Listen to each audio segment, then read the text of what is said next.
देखो, one end of a string of length L is connected with a particle of mass M and the other to a small peg on a peg. मतलब एक particle होता है अभी हमारे लिए just, ठीक है ना। पैग बहुत यूज होगा फिजिक्स में। पैग मतलब एक छोटा सा एम मास का पार्टिकल, ठीक है, जो कि स्मूथ हॉरिजॉन्टल टेबल। ये तो मेरा ही क्वेश्चन ले लिया इन्होंने, हमने एग्जाम लिया था, तो ध्यान है आपको।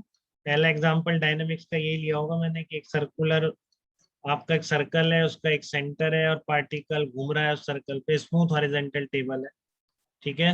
Connected with a particle of mass M, ये लेंथ एल है, तो सर्कल की रेडियस आपकी एल के बराबर हो गई। स्पीड वी से मूव कर रहा है। याद आ रहा है बेटा, किसी को याद आ रहा है? The net force acting on the particle directed toward the centre is, ठीक है, टेंशन इन द स्ट्रिंग है, ठीक है। तो net force toward the centre क्या लिखोगे? बताओ, इसका आंसर बताओ जल्दी से। इस पार्टिकल है, इसको एफबीडी लेके इसका ड्रॉ करके मुझे बताओ इनमें से कौन सा ऑप्शन सही होगा, ठीक है ना। Particle moves in A circuit, net force on the particle, net force किसके बराबर? T is the tension in the string. Correct alternative बताना है, कौन बताएगा? ठीक है ना। एक स्मूथ सरफेस पर पार्टिकल सर्कल में घूम रहा है, बिल्कुल स्मूथ सरफेस पर, ठीक है। पार्टिकल टेबल पर मतलब हॉरिजॉन्टल टेबल पर, तो उस पर क्या कह रहा है, toward the centre. Net force बताना है। Particle moves in a circle, of circle पे घूम रहा है वी स्पीड से, कांस्टेंट स्पीड है, और कुछ लिखा नहीं वेरिएबल, तो कांस्टेंट है, ठीक है ना। सर्कल विद स्पीड वी मतलब कांस्टेंट स्पीड वी से घूम रहा है, तो उस पर लगने वाला नेट फोर्स कितना हो? कोई है जो ये बता सकता है सही आंसर इसका विद एक्सप्लेनेशन? हाँ, खुशी आप बताइए, क्या बोलेंगे आप इसमें? आंसर क्या होगा? क्या आंसर होगा इस प्रॉब्लम का? क्या सर क्या होगा सेकंड। नहीं, सेकंड कौन बोल रहा है? सेकंड नहीं होगा इसका। खुशी, आपने बताया आंसर सही तो बताया, वो बताओ, वो कैसे बताया आप?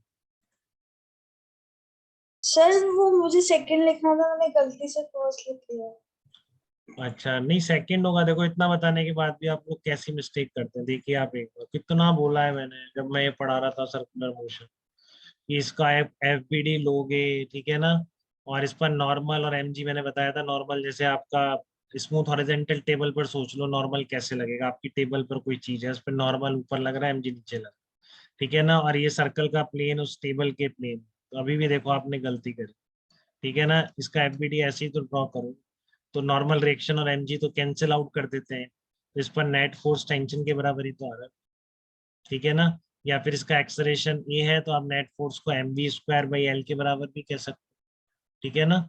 आप net force is equal to क्या होगा? Mass into acceleration. एक्सलेरेशन कितना है? V square upon L, basically T is equal to M V square upon L, ठीक है। तो नेट फोर्स या तो टेंशन बोलो या net force M V square by L के बराबर, ठीक है। बट ये कोई नेट फोर्स थोड़ी नहीं बोलोगे, इसकी वैल्यू तो जीरो है, ठीक है। बताओ, देखो इतना बोलने के बाद भी स्टिल वो बच्चे मिस्टेक करते हैं, देख रहे हो? मैंने कितना बोला था वहां पे कि, मैं वहां पे भी मैंने बोला था बच्चे हमेशा गलती करते रहते हैं कि M V square upon L एक फोर्स आ गया है, ठीक है। तो देखो आप इतना ध्यान से पढ़ते हो, आपकी 100 बार बताने के बाद भी आप पहली ही प्रॉब्लम में गलत कर, ठीक है ना। पहले ही प्रॉब्लम में आपने गलती कर दी कि आपने M V square upon L को भी एज ए फोर्स ट्रीट कर लिया। तो मैंने कितना कहा है कि फोर्सेस वही हैं, ठीक है, जो आपने पढ़े हैं। तो नॉर्मल फोर्स है, एम जी है, दोनों बराबर हो रहे हैं, टेबल पे रखा है तो नॉर्मल और एम जी तो बराबर हो, ठीक है।